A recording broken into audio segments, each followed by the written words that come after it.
Hello नमस्कार साथियों, स्वागत है आपका आपके ऑनलाइन प्लेटफॉर्म रोजगार विद कपिल में। कैसे हैं आप लोग? उम्मीद करते हैं आप लोग अच्छे होंगे और अपनी परीक्षा की तैयारी बहुत ही ईमानदारी से कर रहे होंगे।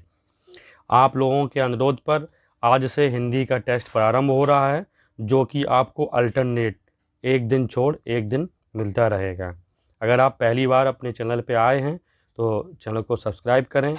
अगर आपको वीडियो अच्छा लगे, आपको लगे कि कंटेंट आपकी किसी परीक्षा में आपकी मदद कर सकता है, तो वीडियो को लाइक करें और अपने दोस्तों के बीच में शेयर करें, जिससे इसका फ़ायदा वो लोग भी ले सकें। चलो अब देर न करते हुए अपनी वीडियो को शुरू करते हैं। अच्छे रिजल्ट लाने के लिए बातों से नहीं, रातों से लड़ना पड़ता है। जी हाँ, अगर आपको अपने लक्ष्य में कामयाब होना है तो क्या दिन क्या रात, आपको रात दिन पूर्ण ईमानदारी से मेहनत करनी है। एक न एक दिन आप अपने लक्ष्य को ज़रूर प्राप्त करेंगे। आपकी कामयाबी एक न एक दिन ज़रूर शोर मचाएगी। तो अपना पहला प्रश्न है, गौरी का संधि विच्छेद क्या होगा? गौर धन ईस, गौरी धनसा, गौर धन ईस, गौरी धन ईस। तो गौरीश का संधि विच्छेद क्या होगा? गौरी धन ईस। गौरीश में कौन सी संधि है? दीर्घ स्वर संधि। दीर्घ स्वर संधि। दीर्घ स्वर संधि में क्या क्या होता है?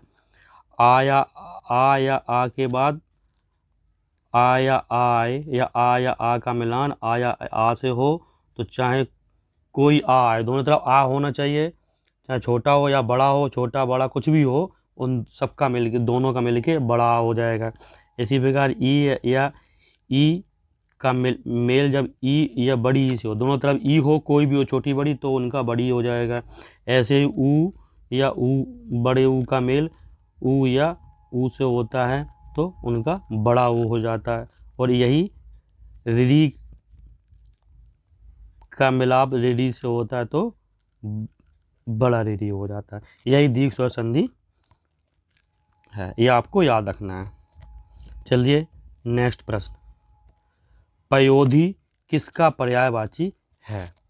पयोधी कमल का पर्यायवाची नहीं है, बादल का नहीं है, समुद्र का है। तो पयोधी किसका पर्यायवाची है? समुद्र का है। आपको एक चीज याद रखनी है, कमल की पर्यायवाची क्या है? जलज। जलज, बारिज, अम्बुज, नीरज।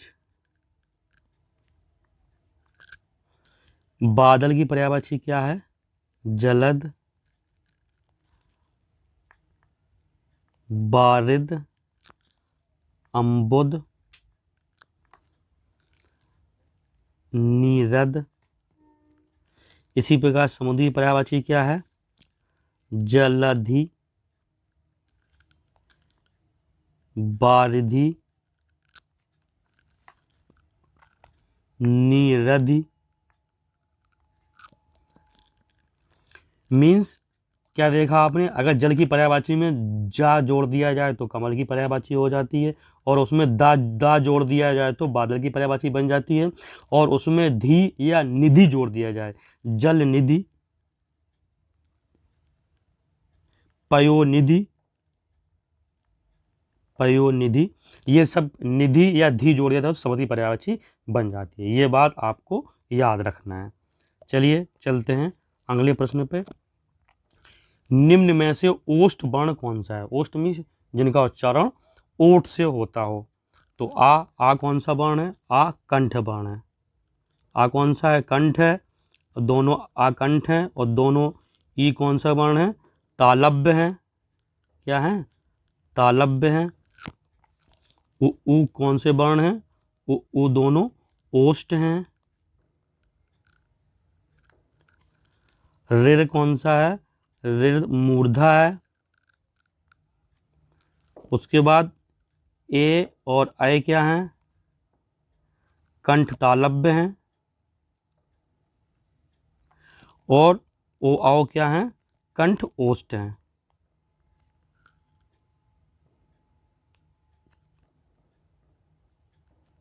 कंठ ओष्ठ हैं। ये आपको याद रखना है और परीक्षाओं में इनसे प्रश्न आते रहते हैं। अगला प्रश्न है, बैलगाड़ी में कौन सा समास है? द्वंद्व समास, द्विगु समास, बहु अव्ययीभाव समास, तत्पुरुष समास। तो सबसे पहले हम लोग समास विग्रह करते हैं। बैल की गाड़ी, बैलगाड़ी की समास विग्रह क्या होगा? बैल की गाड़ी।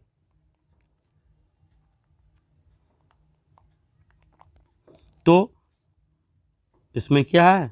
तत्पुरुष समास। कौन सा समास है? तत्पुरुष समास है। तत्पुरुष समास में क्या होता है? उत्तर पद प्रधान होता है, उत्तर पद प्रधान होता है। द्वंद्व समास में क्या होता है? दोनों पद प्रधान होते हैं। अव्ययीभाव समास में क्या होता है? पहला पद अव्यय होता है और प्रधान होता है। चलिए अगले प्रश्न में चलते हैं। आकलन शब्द का विलोम शब्द होगा। आकलन शब्द का विलोम शब्द क्या होगा? विकलन। क्या होगा? विकलन। संकलन का क्या हो गया? संकलन का विलोम शब्द क्या होगा? व्यकलन। आकलन का विकलन, संकलन का व्यकलन। चलिए नेक्स्ट प्रश्न चलते हैं हम लोग। निम्नलिखित में से अत शब्द का विलोम क्या होगा? अत शब्द का विलोम क्या होगा? इति, आदि, अंत, प्रारंभ।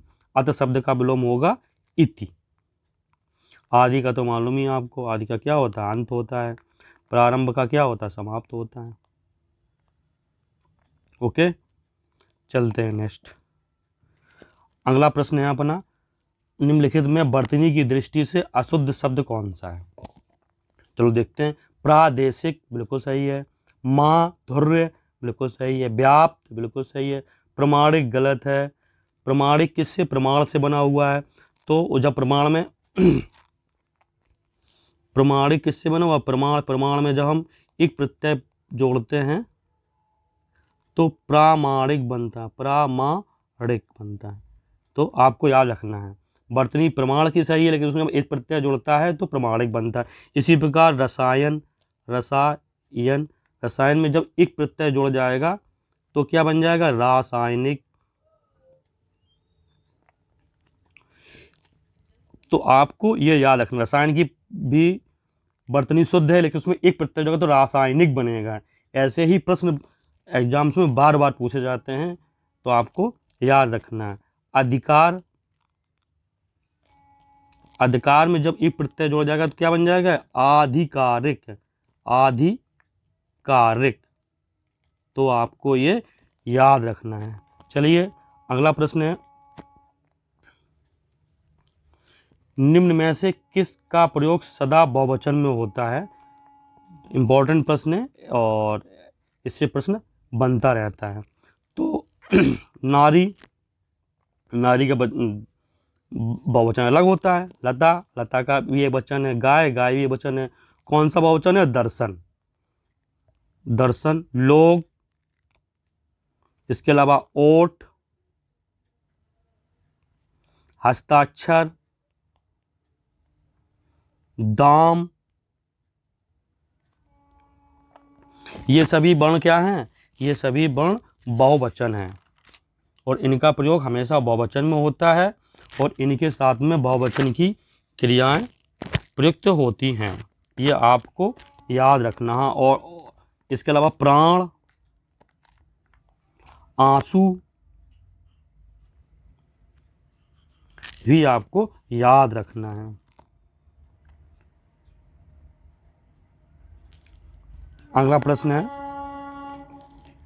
बोए पेड़ बबूल के आम कहाँ से होए, इस लोकोक्ति का सही अर्थ है? तो देखते हैं।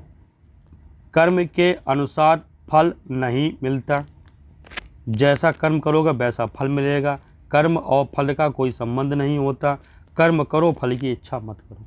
बोए पेड़ बबूल के आम कहाँ से होए, मीन्स आप जो बोओगे वही काटोगे। मीन्स आप जो करोगे वैसा ही भरोगे, मीन्स वैसा ही आपको फल मिलेगा। तो इस लोकोक्ति का अर्थ क्या हुआ?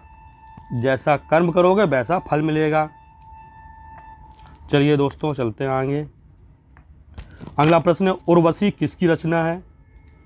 तो उर्वशी किसकी रचना है? रामधारी सिंह दिनकर जी की रचना है उर्वशी। इनकी अन्य रचनाएं कौन कौन सी हैं बताइए आप लोग।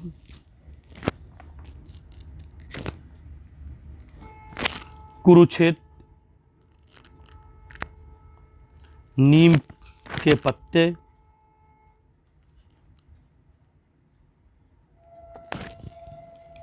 रश्मि रथी,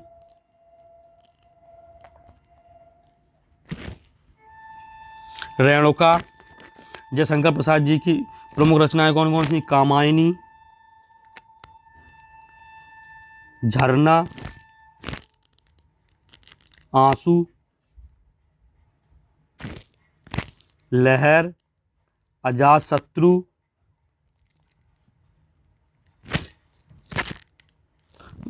गुप्त, मैथिली गुप्त की कौन कौन सी रचना? भारत, भारती, पंचवटी, बटी, साकेत। साकेत भारत भारती कई बार पूछी जाती है, आपको दोस्तों याद रखना है। जयद्रथ वध।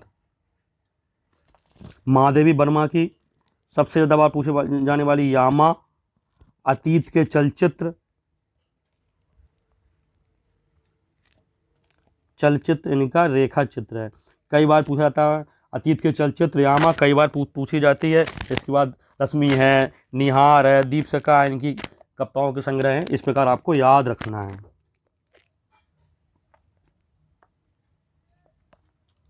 अभ्यागमन में कौन सा उपसर्ग है? बताइए, अभ्यागमन कौन सा? अभी, अब, आ। तो अभ्यागमन में अभी उपसर्ग है।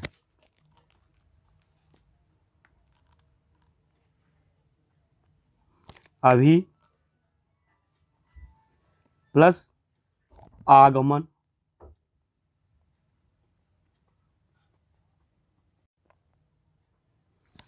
तो अभ्यागमन। इसमें कौन सी संधि होगी दोस्तों, आपको कमेंट करना है। अभिधन आगत, अभिधन आगत तो अभ्यागत। इसमें भी कौन सी संधि दोस्तों, आपको कमेंट करना है जरूर। आपके कमेंटों का हमें बहुत इंतजार रहता है और मैं आपके कमेंटों को पढ़ता भी हूँ। अभिधनमान, अभिमान। दोस्तों आपके कमेंट से हमें मोटिवेशन मिलता है और प्लीज़ आप कमेंट ज़रूर करें कि आपने के कितने क्वेश्चन सही हुए और आप इस टेस्ट में क्या इम्प्रूवमेंट चाहते हैं। और अगर आप अधिक से अधिक शेयर और लाइक करते हैं इस वीडियो का, लाइक अगर 50+ लाइक आते हैं तो अगर आप रिक्वेस्ट करेंगे तो मैं आपको प्रतिदिन हिंदी का 20 क्वेश्चंस का टेस्ट देता रहूँगा, जो कि समान रूप से SSC GD, UP SSC के किसी भी एग्ज़ाम, MP पटवारी, जेल पुलिस और वन रक्षक के लिए बहुत ही लाभकारी होगा। और वही प्रश्न मिलेंगे जो एग्जाम्स में आते हैं और वही लेवल रहेगा और उसी प्रकार का पैटर्न भी रहेगा। चलिए दोस्तों, अगला क्वेश्चन है, जगत धन ईश बराबर जगदीश में कौन सी संधि है? विसर्ग संधि, तो विसर्ग तो इसमें देखी नहीं, विसर्ग संधि तो है ही नहीं। स्वर संधि, तो दोनों तरफ तो स्वर है ही नहीं। स्वर संधि में क्या होता है, दोनों स्वरों के मेल से जो संधि बनती है स्वर संधि, तो वो है ही नहीं। व्यंजन संधि, हाँ व्यंजन, इसमें कौन सी है? व्यंजन संधि। ऊपर में कोई नहीं, कोई मतलब ही नहीं। तो जगत धन ईश में कौन सी संधि है? व्यंजन संधि है। दोस्तों आपको केवल स्वर संधि और उसके जो भी भेद हैं, दीर्घ स्वर संधि हुए, यण संधि हुआ, आदि संधि हुई, जो भी है, गुण संधि है, उनको आपको पढ़ना है और उनके नियम को आपको बहुत ही ध्यान से पढ़ना है। उसके अलावा जो विसर्ग और संधि और व्यंजन संधि हैं, उनसे कुछ ही चुनिंदा प्रश्न हैं जो प्रतियोगी परीक्षाओं में, पिछली प्रतियोगी परीक्षाओं में पूछे गए हैं। 99% मैंने अभी तक देखा है उन्हीं से प्रश्न बनते हैं। तो आपको प्रीवियस सेट पेपर से विसर्ग संधि और व्यंजन संधि के जो जो प्रश्न पूछे गए हैं उन्हीं को रिवाइज कर लेना है, क्योंकि SSC GD के लिए आपके पास बहुत कम समय है। और अगर आप कहेंगे तो मैं उनकी PDF अपने टेलीग्राम चैनल रोजगार विद कपिल पर डाल देंगे, आप लोग वहां से पढ़ सकते हैं। और संधि में केवल आपको स्वर संधि के नियम और एग्जाम्पल्स देखना है। बाकी जो भी प्रीवियस ईयर में व्यंजन और विसर्ग संधि के एग्जाम्पल्स आए हैं या क्वेश्चंस आए हैं उनको ही आप पढ़ के चले जाएंगे तो आपको 99% प्रश्न उन्हीं से आते हैं। ठीक है दोस्तों, आगे चलते हैं। निम्न में कौन सा शब्द तद्भव नहीं है? तद्भव नहीं भी तत्सम होना चाहिए, तो आग आग तद्भव है, 14 तद्भव है, दिया वचन वचन तत्सम है। वचन का तद्भव क्या होता है? बैन। और आग का तत्सम क्या होगा? अग्नि। 14 का तत्सम क्या होगा? चतुर्दश। ठीक है दोस्तों, आगे चलते हैं। तद्भव तत्सम से भी आपके यहाँ प्रश्न आते हैं, और एक बार आप पढ़ लेंगे तो आपको, बाकी मैं इनकी ट्रिक बता दूंगा। तद्भव तत्सम याद करने, तद्भव तत्सम की मैं ट्रिक बता दूंगा जिससे आपको याद हो जाएंगे। जो सब कुछ जानता है वाक्यांश के लिए एक शब्द है। जो सब कुछ जानता है मीन्स इस वाक्य सर्वज्ञ। अल्पज्ञ, जो अल्प जानता है, जो अल्प जानता है, अल्प मीन्स कम जानता है, कम जानता है।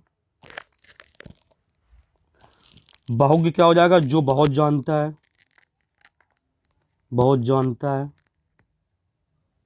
और अज्ञ क्या हो जाएगा? जो कुछ भी नहीं जानता, जो कुछ भी नहीं जानता है। ओके दोस्त, आगे चलते हैं। खड़ी बोली का प्रथम महाकाव्य कौन सा है? तो खड़ी बोली का प्रथम महाकाव्य कौन सा? प्रीविवास, अयोध्या सिंह उपाध्याय हरिऔध की रचना है। बहुत बार पूछा जाता है ये किसकी रचना है? अयोध्या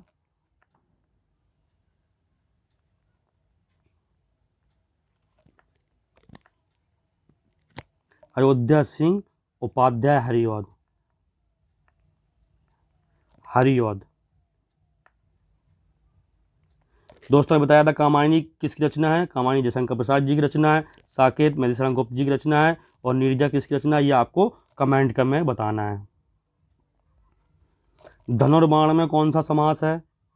तो पहले मैंने क्या कहा, समास कभी आया तो उसका विग्रह करके देख लिया करें। तो इसका विग्रह क्या होगा? धनुष और बाण।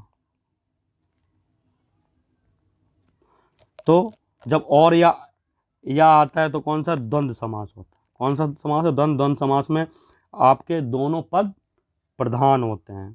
तत्पुरुष समास में उत्तर पद प्रधान होता है, कमधारय में उत्तर पद प्रधान होता है, बहुब्रीहि में कोई पद प्रधान नहीं होता है। बहुब्रीहि समास में कौन सा? कोई भी पद प्रधान नहीं होता है, तीसरा पद प्रधान होता है। चलिए ये प्रश्न आते हैं। अपने हाथ से स्वयं काम करो, बात लग गया दोस्तों, यहाँ क्या है? बात, टाइपिंग मिस्टेक है। का शुद्ध रूप क्या होगा? अपना काम स्वयं करो, अपने से अपना काम करो, स्वयं से काम करो, हाथ से अपना काम करो। मीन्स अपने हाथ से स्वयं काम करो, मीन्स अपना काम स्वयं करो। इसका शुद्ध रूप क्या होगा? अपना काम स्वयं करो। चलिए दोस्तों आगे चलते हैं। तीनों खालिस्तान के स्वामी इस हैं, इसलिए त्रिलोकीनाथ कहलाते हैं। तो तीनों धरती के स्वामी गलत, आकाशों के स्वामी गलत, भवनों के स्वामी गलत, तो तीनों लोक के स्वामी हैं इसलिए त्रिलोकीनाथ कहलाते हैं। चलिए नेक्स्ट प्रश्न। ब्लैंक प्रेस से गहने बनते हैं। गहने किससे बनते हैं? सभी लोगों को पता है, गहने सोने से बनते हैं, लोहा से बनते नहीं, एल्यूमिनियम से, टिन से बनते नहीं। आज के क्लास का अंतिम प्रश्न। पिताजी मेरे लिए कुछ कपड़े ले आए। इसमें जो मेरे लिए है, मेरे लिए को किससे हम रिप्लेस कर सकते हैं? तो मेरे को, पिताजी मेरे को कुछ कपड़े ले आए, नहीं। मेरे के लिए, पिताजी मेरे के लिए कुछ कपड़े ले आए, नहीं, ये भी अच्छा नहीं लग रहा। पिताजी मुझे कुछ कपड़े ले आए, नहीं, कोई बदलाव नहीं। मीन्स पिताजी मेरे लिए कुछ कपड़े ले आए, ये अपना सही है।